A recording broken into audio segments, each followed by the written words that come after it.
세상을 구원하기 위해 흘려야 할 피가 필요하다면 살아가게 하소서.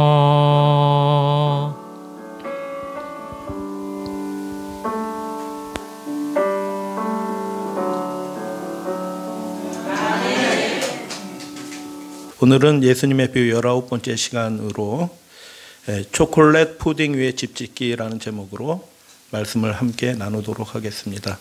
두 집 짓는 자의 비유 두 번째 시간입니다. 두 집 짓는 자의 비유는 산상수훈의 결론으로 주신 말씀이다라고 지난 시간에 말씀을 드렸죠. 그래서 원수를 사랑하라, 아예 그거 안 돼라고 하는 것이 아니라 내 말을 듣고 행하는 자마다 그 집을 반석에 지은 지혜로운 사람 같으리니라고 말씀하셨어요. 예수님은 그거 될 수 있다라고 그렇게 말씀하신 거예요. 그러니까 예수님의 말씀을 안 되는 것으로 가리키는 분들은 예수님의 입장하고 다른다. 예수님은 그 일들이 성령 안에서 하나님의 도우심으로 인해서 그 일들이 이루어질 수 있다라고 그렇게 말씀하신 거예요. 그리고 오늘은 누가가 기록한 이 두 집 짓는 자의 비유가 기록이 되어 있는데 마태가 기록한 이 두 집 짓는 자의 비유와 초점이 약간 달라요. 그래서 오늘 누가복음을 중심으로 해서 이 말씀을 함께 나누도록 하겠습니다. 지금 팔레스타인 지방에 있는 집들을 잠깐 사진으로 보여드립니다. 앞에 부분은 아주 촘촘하게 잘 지었지만 뒤에는 얼기설기 돌로 세운 집, 이런 집도 있고 이런 집도 있고, 그런데 이 밑에는 금이 좀 가 있는 것을 보이게 됩니다. 예전 이스라엘 사람들의 집은 이런 식으로 되어 있습니다. 이게 진흙으로 지을 수도 있고 돌로 지을 수도 있는데 보통 이게 평지붕에다가 방 한 칸, 부엌이라고 할 수는 없지만 하여튼 중간에 짐승들 들여놓는 조그만 공간 한 칸, 단칸방 집입니다. 대부분. 갈릴리 바다에 베드로의 집을 고고학적으로 살펴보고 재구성해서 그려놓은 그림입니다. 이런 집입니다. 그래서 여러 사람들이 얼기설기 모여서 그날 먹을 양식을 함께 만들고 하는 그런 일들을 하는 것을 보게 되죠. 갈릴리 바다입니다. 지붕은 평지붕인데 진흙을 이렇게 발라서 다져서 이렇게 합니다. 그래서 비가 와도 약간 경사를 치면 진흙 지붕인데도 비가 이렇게 들어오지 않죠. 아주 심한 비 아니고는. 이렇게 되어 있고 2층으로 되어 있기도 하고 1층으로 되어 있기도 하고 그렇습니다. 뭐 돌로 지은 집도 있고 진흙으로 지은 집도 있고, 팔레스타인은 이런 진흙 땅들이 많이 있고 포장이 안 되어 있기 때문에 이렇게 차들이, 도로가 진흙 도로이죠. 이렇게 되어 있는 경우도 있고, 그 진흙으로 뭐 예전 2000년 전이나 지금이나 진흙으로 벽돌을 만들어서 집을 짓기도 이렇게 합니다. 마태복음 7장에 예수님께서 나의 이 말을 듣고 행하는 자는 그 집을 반석 위에 지은 지혜로운 사람 같으리니라고 그렇게 말씀하십니다. 비가 내리고 창수가 나고 바람이 불어 그 집에 부딪히되 무너지지 않는다라고 그렇게 말씀하셨습니다. 그러나 어리석은 사람, 미련한 사람은 그 집을 모래 위에, 평지 위에 지은 사람 같다라고 그렇게 말씀하셨죠. 근데 누가복음은 포커스가 조금 다릅니다. 내게 나와 내 말을 듣고 행하는 자마다 누구와 같은 것을 너희에게 보이리라. 집을 짓되 어떻게 짓냐 하면 깊이 파고 주추를 반석 위에 놓은 사람과 같으리니 큰 물이 나서 탕류가 그 집에 부딪히되 잘 지었기 때문에 능히 요동하지 못하게 하였거니와 듣고 행하지 아니하는 자는 주추 없이 흙 위에 집을 지은 사람과 같으니 탕류가 부딪힘에 집이 곧 무너져 파괴됨이 무너짐이 심하니라 하시니라라고 그렇게 말씀하셨습니다. 누가복음에서 예수님께서 이 말씀을 해주실 때는 반석 위에 모래 위에 집을 짓는 것이 아니라 짓는 방식이 다르다라고 그렇게 말씀하는 것이죠. 어떤 사람은 주추를 반석 위에 놓고 어떤 사람은 주추 없이 흙 위에 집을 짓는다라고 그렇게 말씀을 하시죠. 그래서 마태복음과 누가복음의 집 짓는 자의 비유는 포커스가 조금 다르다라는 것을 보게 됩니다. 마태복음에서는 비, 바람, 창수가 부딪힌다라고 얘기하는데 누가복음에서는 큰 물이 나서 그 탕류가 그 집에 부닥치게 된다라고 그렇게 이야기하죠. 근데 두 부류의 사람으로 구분이 된다. 기초를 반석에 놓은 사람이 있고 기초를 흙 위에 놓은 사람이 있다라고 그렇게 이야기합니다. 여러분, 기초를 반석 위에 놓는 지혜로우신 여러분들 되시기를 주님의 이름으로 축복합니다. 주추 없이 흙 위에 집을 짓는 일은 쉬운 일이죠. 쉬운 일인데 그 이유들에 대해서 말씀을 드리겠습니다. 히브리어에서 쉐마라는 말은 듣는다라는 뜻인데, 듣는다라는 말 그 자체가 순종을 의미하고 있습니다. 순종하지 않는 들음은 없어요. 그건 들은 것이 아니죠. 하나님의 말씀을 듣는다라고 얘기할 때 듣는다라고 하는 그 사람은 순종하는 자가 하나님의 말씀을 듣는 것이다라는 것입니다. 그러나 예수님께서는 이 집 짓는 자의 비유를 통하여 듣는 것과 행하는 것을 엄격하게 구분하셨죠. 이유가 있으시죠. 왜냐하면 하나님의 말씀대로 진정으로 온전히 순종하는 자가 듣는 자이다라는 것을 강조하기 위해서 이렇게 구분하신 것이죠. 마태복음에는 반석과 모래 위에 집을 짓는 자로 구분했지만 누가복음에서는 대조의 대상이 장소가 아니라 기초가 있느냐, 그 집을 기초까지 내려놓은 사람이냐, 그냥 흙 위에 기초를 놓은 사람이냐라고 구분이 된다라고 말씀하십니다. 지붕은 평지방이고 어떤 집들은 돌로 짓습니다. 예전에도 그렇고 지금도 돌로 짓고, 이 사진은 한 100여 년 전에 팔레스타인 지방의 집들의 사진입니다. 사람들이 있죠. 지붕에 올라가 있죠. 돌로 집을 지었죠. 밑에 흙들이 보이고 이렇게 합니다. 지금이야 좋은 건축 장비와 개량된 재료들로 집을 짓는 일이 상대적으로 쉬웠지만 예수 당시로 돌아가 보면 집 짓는 일이 쉽지 않았다라는 것을 보게 됩니다. 왜 쉽지 않았냐? 팔레스타인 사람들은 집을 언제 짓는다고요? 여름에만 짓는다는 겁니다. 왜 여름에만 지을까요? 겨울은 우기에 비 오는데 집 짓기가 어려워요. 힘들어요. 추워요. 그렇기 때문에 여름에는 비가 내리지 않고 따뜻하기 때문에 여름에 집을 짓습니다. 근데 여름에 집을 짓는데 문제가 하나가 있습니다. 왜 어떤 문제가 있냐면 팔레스타인의 흙들은 점토 함량이 굉장히 높습니다. 그래서 여름철에는 그 햇볕을 받기 때문에 비가 한 방울도 내리지 않는다라고 말씀을 드렸어요. 비가 내리지 않는 상황에서 햇빛이 내리는데 그 점토가 어떻게 변하냐 하면 마치 노소리가 날 정도로 딱딱합니다. 돌덩이에요. 진흙덩이가 돌덩이입니다. 너무너무 딱딱한 겁니다. 망치로 때려도 깨지지가 않아요. 놋과 같이 단단한 흙이 되는 것입니다. 그렇기 때문에 집을 그 흙 위에 짓는 게 어리석어요? 어리석지 않아요? 어리석지 않아 보이는 겁니다. 멀쩡합니다. 튼튼하게 집 잘 지을 수 있습니다. 문제는 여름에 생기지 않고 겨울에 생기는 것입니다. 우기 때 생기는 거예요. 돌로 벽을 짓고 진흙 기초 위에 그 집을 지어도, 기초를 삼아서 집을 지어도 아무런 문제가 일어나지 않습니다. 우리의 신앙도 마찬가지입니다. 정말 기초를 파지 않고 진흙 위에 집을 져도 단기간에는, 어떤 시간에는 아무런 문제가 되지 않는 것처럼 보일 수도 있어요. 그런데 반드시 우리 인생에는 우리의 믿음의 공력을 시험하는 인생의 어려움들이 반드시 밀어닥치게 되어 있습니다. 예외는 없어요. 예수님도 당하셨고 그 모든 사람들이 그 믿음을 시험하는 그 빗물이, 탕류가 우리 집에, 우리 인생에 밀어닥치게 되는 때가 오는 것입니다. 그래서 일견 외관상으로 보게 될 때 진흙 위에 집을 져도 아무런 문제가 생기지 않아요. 비가 와도 얼만큼은 또 견딜 수도 있어요. 근데 비가 계속 치게 되면 어떤 일이 벌어지냐면, 비가 계속 밀려들면 그 진흙 바닥이 어떻게 바뀌게 될까요? 그 진흙 바닥이 물을 계속 흡수하게 되는 겁니다. 하루 이틀 비 오는 것으로는 끄떡하지도 않아요. 진흙 위에 집을 져도 아무런 끄떡하지 않는데, 비가 계속 들이치고 계속 비가 밀려오게 되면 놋새와 같이 단단해 보이던 그 진흙 땅이 어떻게 되면 물을 조금씩 흡수하면서 어떻게 해요? 집사님이 정확하게 말씀을 드렸어요. 노처럼 단단했던 그 점토흙이 비에 젖어들기 시작하면서 그 흙이 초콜릿 푸딩처럼 흐물흐물해지기 시작하는 겁니다. 흐물흐물해지는 거예요. 그래서 집이 아주 견고하게 되어 있지만 어떤 일이 벌어지기 시작하냐 하면 돌로 쌓은 그 벽들이 진창이 된 땅 아래로 조금씩 아래로 내려앉기 시작하는 겁니다.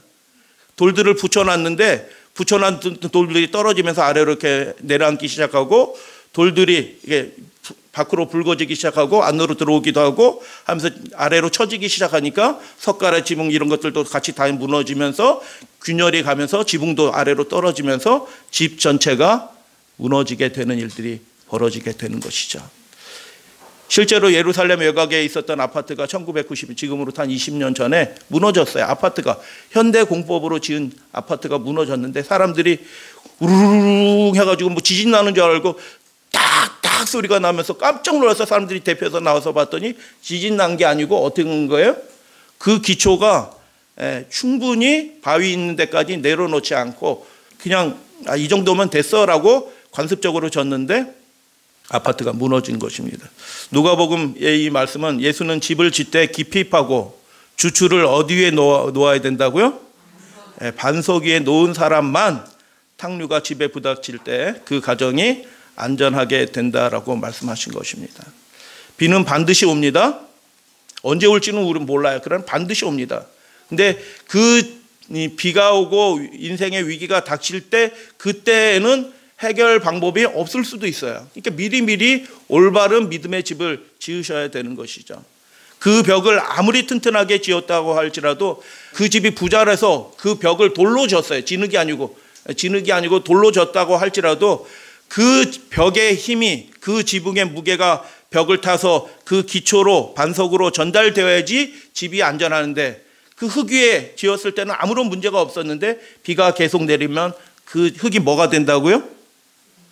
초콜릿 푸딩처럼 되는 겁니다. 흐물흐물해서 아래로 내려가면서 그 돌들이 다 떨어져서 무너지게 되는 일들이 벌어집니다.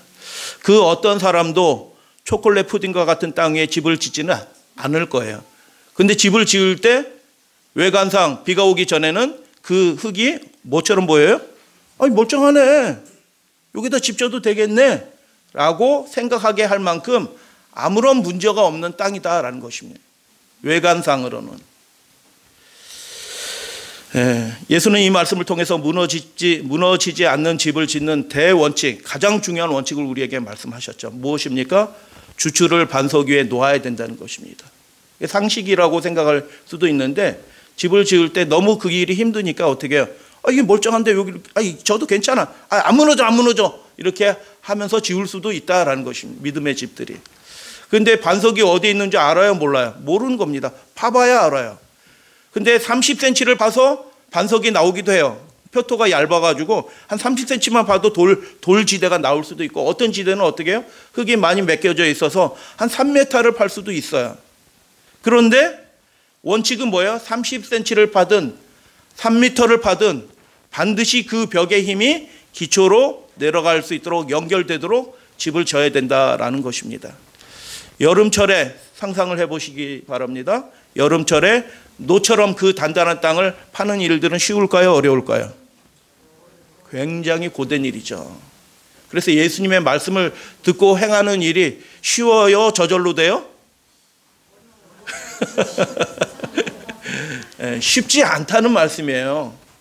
그 일이 우리의 마음이 전적으로 하나님께 드려지지 않으면 우리 믿음의 기초가 반석 위에 내어지는 일들이 쉽지 않다는 일이에요.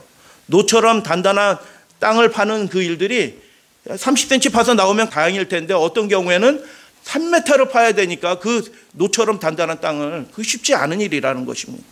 하나님의 말씀을 듣는 일들은 쉬울 수도 있어요. 그러나 그 말씀이 우리의 삶이 되도록 우리의 의지를 하나님께 굴복하는 일들은 이 일들이 잘 안 되는 경우들이 많이 있다. 종종 안 되기도 한다라는 말씀이에요.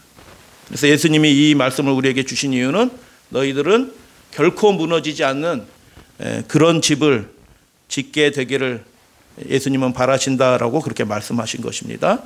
그래서 무너지지 않는 집을 지으려면 해가 아무리 뜨겁더라도 주추를 반석 위에 놓는 일들이 아무리 힘들고 어려워도 반석이 나올 때까지 깊이 파고 수고하는 일들을 해서 우리의 믿음의 집을 지어야 되는 것입니다.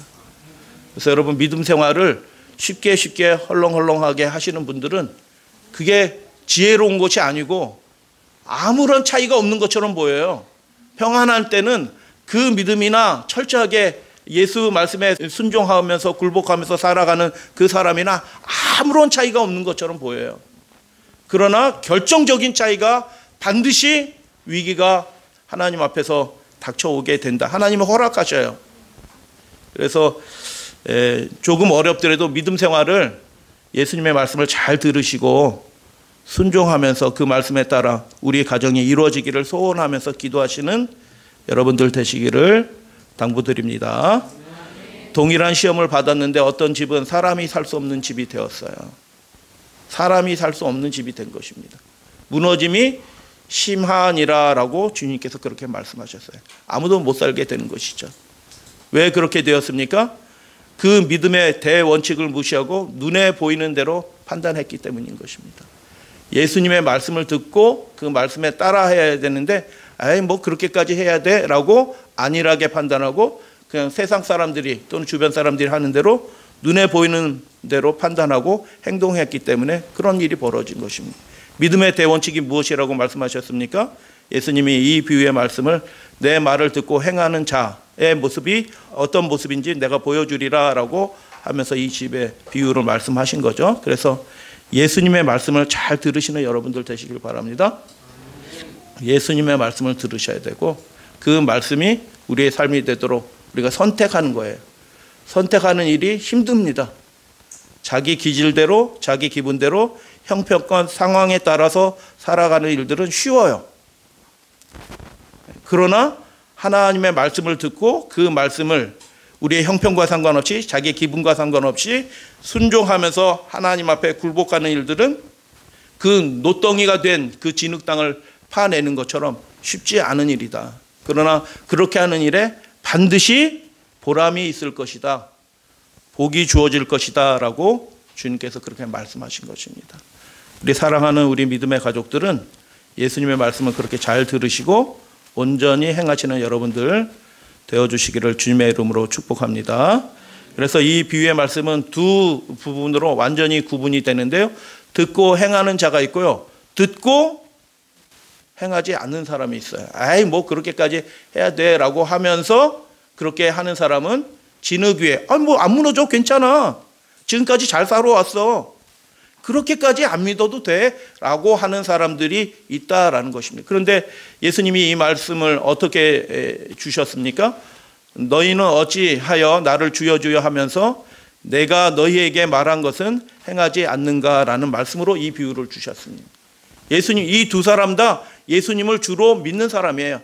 하나님을 경배하는 사람이에요. 하나님께 예배하는 사람이에요. 그분을 기뻐해요.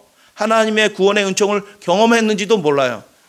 하나님을 믿는 이 사람들의 인생이 둘로 나눠진다라는 것입니다. 하나님을 믿지 않는 사람들을, 하나님의 말씀에 대해서 관심이 없는 사람들은 논외입니다. 왜냐하면 그 사람들은 특별한 경험하지 않고 완전히 굴복하지 않은 경우에는 너무 멀리 떨어져 있어요. 믿는 사람들 가운데서도 두 부류로 나눠진다. 듣고 행하는 자가 있을 것이고 듣고 행하지 않는 자가 있을 것이다. 듣고 행하는 자는 어떤 사람이냐? 깊이 파고 주추를 반석 위에 놓는 그런 사람이다. 수고하는 사람이다. 믿음의 결단을 하는 사람이다. 그 믿음의 일들을 하는 일을 가치 있게 여기고 그 일에 자기의 정력을, 마음을 들이는 사람이다 라는 것입니다. 여러분, 믿음 생활도 저절로 되지 않아요. 성경 말씀이 읽으면 저절로 은혜가 막 툭툭툭 하늘에서 계시받는 것처럼 떨어질까요? 그렇지 않아요. 이 성경 말씀을 깨닫는 것도 그냥 또 깨닫지 않아요. 10년, 20년 읽는 겁니다. 또 읽고 또 읽고 또 읽고 읽어야지 거기서 한 줄기 빛 같은 것들이 번쩍하면서 주어지는 경험들을 하게 되는 거죠. 그냥 편안하게 듣고 이렇게 하는 것들은 아무런 우리 삶의 번개 같은 삶의 변화를 우리에게 주지 못할지도 몰라요. 우리 자신이 스스로 믿음의 주추를 예수 그리스도 주님의 말씀 위에 세우고 순종하게 될 때 반석 위에 놓은 사람 같다라고 말씀하십니다. 그리고 듣고 행하는 자는 흙 위에, 그럼 멀쩡하다라는 뜻이에요. 멀쩡하다. 흙 위에 주추 없이 져도 아무런 문제가 없는 것처럼 보여요. 그러나 예수님이 다시 오실 때 그 인생이 정말 복된 인생인지 아닌지는 완전히 다른 평가를 받게 될 것입니다. 큰 물이 난다라는 것입니다. 인생의 위기가 닥치는데 그 집에 부닥치게 되는데 똑같이 부닥치죠. 탕류가 부닥치는데 그 집이 무너짐이 심한 사람, 완전히 무너진다는 뜻이죠.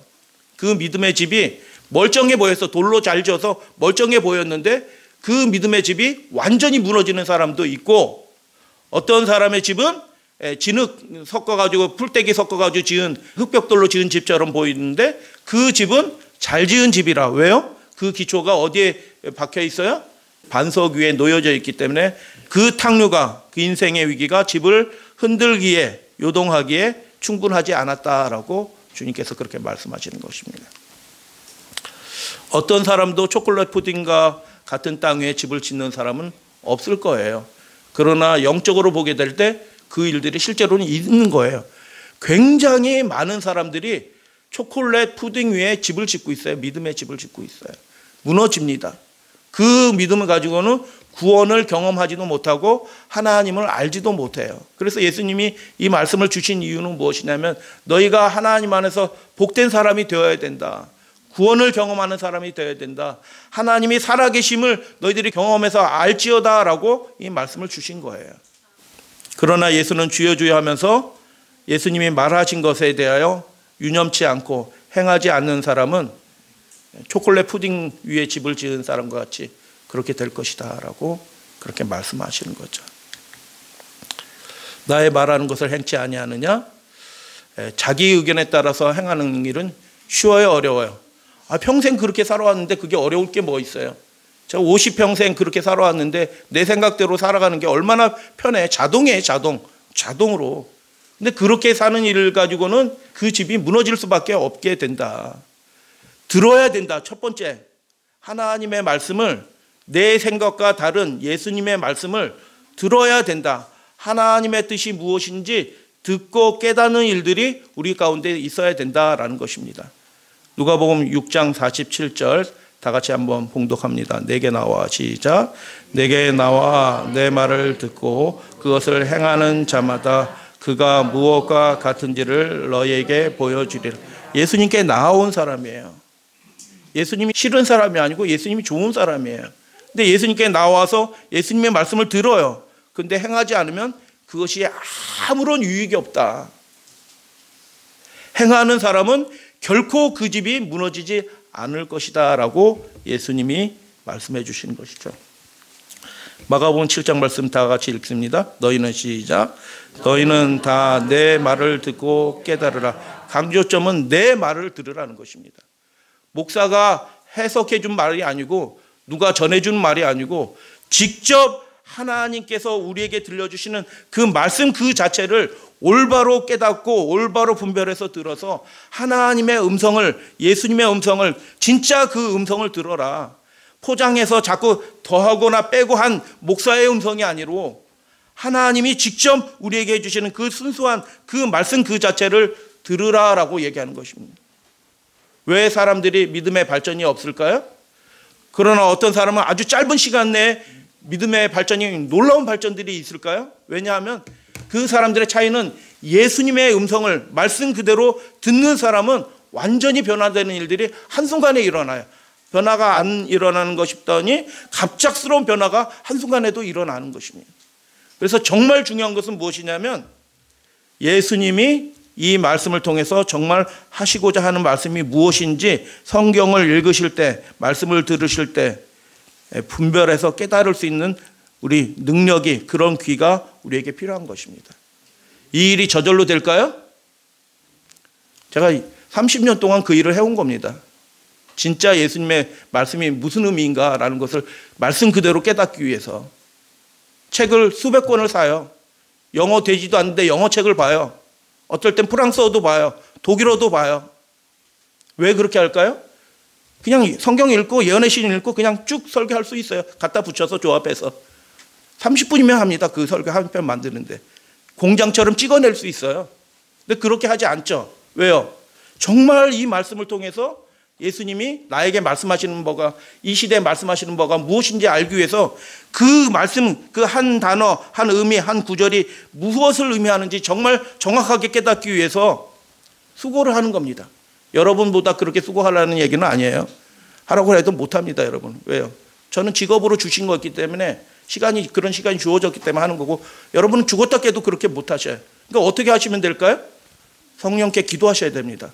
그걸 압축적으로 핵심으로 확 파고들을 수 있도록 하나님 안에서 성령 안에서 기도하시면서 하나님 저에게 그 말씀을 예수님이 원하시는 그 말씀을 정말 그 뜻 그대로의 그 말씀을 제게 들려주시옵소서라고 기도하고 듣게 되면 목사가 엉뚱한 소리 하다가 그래도 성령께서 그 음성을 변조해서 나에게 맞는 그 음성 그대로 음성을 들려주실 수 있어요. 그 일이 쉽다? 저절로지지 않는다는 것입니다. 마음을 들여야 되는 겁니다. 말씀을 듣는 일들이 저절로 들려지는 게 아니에요. 마음을 들이고 내가 공력을 들이고 아무것도 하지 않고 그냥 목사님이 그냥 얘기해 주시는 일주일에 한 번 또는 일주일에 3번 들려주시는 그 말씀으로 만족하시면 절대로 안 되는 겁니다. 직접 우리가 예수님의 음성을 듣는 여러분들이 되시기를 축복합니다. 그래서 내 말을 들으라는 겁니다. 목사의 말 들을 필요 없어요. 아니, 들어주시면 감사하겠습니다. 이게 열심히 준비해서 하는 거거든요, 사실은. 그러나 그 예수님의 그 음성, 원래 주신 그 음성을 우리가 잘 듣고 깨달으라라고 주님께서 그렇게 말씀하셨어요. 다 같이 봉독합니다. 마가복음 9장 2는 시작. 이는 내 사랑하는 아들이니 너는 그의 말을, 누구 말을 들으라고요? 유명한 당회장 말씀을 들으라? 교단장의 이야기를 들으라? 부흥사의 이야기를 들으라? 아니요. 완전하지가 않다니까요, 그분의 음성들이. 예수님의 음성을 성령 안에서 듣는 연습을 하셔야 되는데 그 일들은 주추를 깊이 파는 그런 수고를 하는 일들이에요. 그러니까 기록하고 노트하고 이렇게 하는 일들을 하지 않으면요, 우리 기억력은 한계가 있어요. 제가 정말 답답한 일은 뭐냐면 아침 예배 드리잖아요. 여경이가 작년 기도력 읽고 요셉이가 어린이 기도력 읽어요. 그럼 어린이 기도력 읽고 이제 말씀으로 기도하려고 하면은 어쩔 때는 제가 기억을 해요. 요셉이가 읽을 때면은 그 바로 3분 전에 읽은 그 얘기가 생각이 나요, 안 나요? 기도하려고 그러는데. 안 나. 근데 그 제가 어떻게 하냐면요, 기억을 하려고 아침에 어쩔 땐 피곤하거든요. 근데 기억하려고 그 말씀을 의식적으로 몇 장 몇 절 말씀 얘기했나 딱 듣고 그 말씀 듣고 그 말씀으로 기도해요. 어떨 땐 기억이 안 나. 그러니까 어떻게 요셉은 내가 어떻게 해야 되나? 아, 이거 맨날 보면서 그걸 몰라? 야, 기도를 좀 줘봐. 이렇게 해가지고 그거 다시 한번 보잖아요. 예수님의 음성을 듣는 연습들을 우리가 잘 해야 됩니다. 그 음성을 안 들으면 목사님 설교를 아주 안 좋다는 뜻이 아니에요. 목사님 설교를 아무리 잘 듣고 그 말씀대로 아무리 잘한다고 할지라도 허점이 많아요. 허점. 제가 재림 연수원 갔다 왔는데도 그 목사님들은 모여서 연수하는 곳인데도 강의하는 그 목사님이 박사학위 받아서 오신 분이에요. 그래서 쭉 설명하더라고요. 그래서 식사 시간에 제가 한마디만 딱 말씀드려요.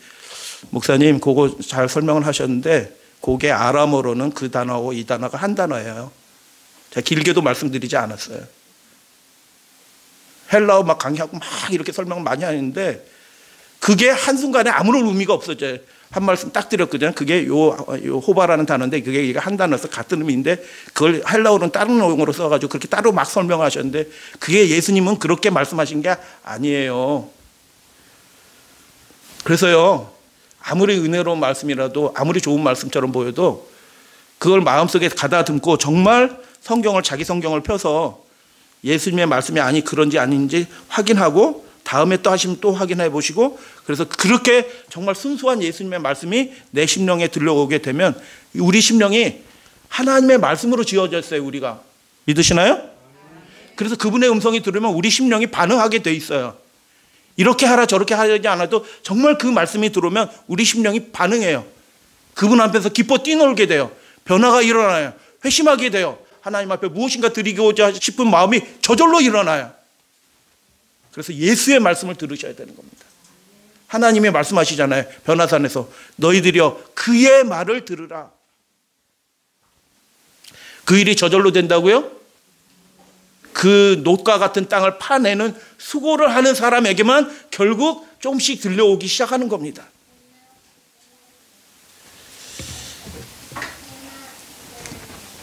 다 같이 로마서 10장 17절 말씀 봉독합니다. 그러므로 시작. 그러므로 믿음은 들음에서 나며 들음은 그리스도의 말씀으로 말합니다. 듣는 게 복인데 그냥 일상적인 것도 잘 듣는 게 경청하는 게 복이잖아요. 경청 잘하는 사람이 복 있는 사람이에요. 그건 기본이에요. 그러나 우리 인생에 무너지지 않는 집을 짓는 진짜 복은 어디서 오냐면 예수 그리스도의 그분의 그 말씀을 우리가 듣는 그 훈련을 연습을 갖춰야 되는 것입니다. 그렇게 하게 될 때 행하는 사람이 저절로 되게 되어 있습니다. 그분의 말씀은 다바르, 히브리어에서는 말하다가 행하다라는 뜻이 같이 들어가 있어요. 듣는다라는 말에 순종하다는 말이 같이 들어가 있어요. 분리되어 있지 않아요. 정말 예수님의 말씀을 들으면 그 심령이 행하도록 그렇게 되어 있는 것입니다. 그 말씀을 잘 들어주시면 감사하겠습니다. 그 일들이 수고로운 일인데 여러분 성경 노트를 기록을 하셔요.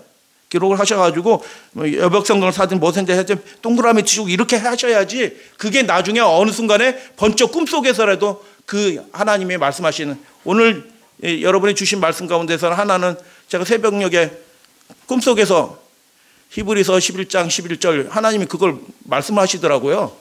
그래서 제가 2시에 일어나가지고 히브리서 11장 11절 이게 나랑 무슨 상관이야? 해가지고 거기에 뭐가 있길래 해가지고 이렇게 정리해가지고 여기 집어넣어놨어요. 그렇게 하게 되면 하나님이 여러 모양으로 말씀을 주신다니까요. 제가 히브리서 11장 11절 성경 다 외우고 다니나요? 아니요. 근데 하나님이 말씀하시는 거예요. 히브리서 11장. 그런데 내가 뭐 할지도 나는 잘 모르는데 히브리서 11장 11절 들려주시더라고요. 병자가 온전해졌습니다. 악한 귀신이 떠나게 됩니다. 할렐루야 아멘. 자신이 온전한 줄 알았는데 예수님의 말씀을 듣고 비로소 고민하기 시작했어요. 그 모든 변화들이 어떻게 해서 일어났을까요? 예수님의 음성을 예수님의 말씀을 들을 때 병자가 온전해지고 귀신이 떠나가고 나는 멀쩡한 줄 알았던데 나 멀쩡하지 않구나. 내가 심각한 상태구나 라는 것을 깨닫게 되고 비로소 그 인생의 신앙의 고민을 시작하게 되는 일들이 벌어지게 됩니다. 예수님의 음성을 들어주십시오. 성경 말씀을 그렇게 읽으십시오. 하나님의 말씀을 존중히 여기시고 그렇게 들으시면 그 집은 반드시 무너지지 않는 온전히 서는 결코 무너지지 않는 집이 될 것이다 라고 주님께서 그렇게 말씀하셨어요. 히브리서 11장 11절 그래서 기록을 해놨습니다. 맥락이 어떻게 될까 간에 한번 여러분이 잘 맞춰서 들으세요. 믿음으로 다 같이 봉독합니다. 시작. 믿음으로 사라 자신도 나이가 많아 단산하였으나 잉태할 수 있는 힘을 얻었으니 이는 약속하신 일을 미쁘신 줄을 알았음이라. 하나님은 말씀하시고 하시는 분이구나 라는 것을 그가 믿고 알았다라는 것입니다. 힘을 얻었다. 무엇 때문에 힘을 얻었어요? 그 말씀을 듣고 힘을 얻는 것입니다. 너 아들을 낳을 거야. 에이 뭐 낳긴 뭐나 이렇게 했잖아요. 그런데도 힘을 얻는 거예요.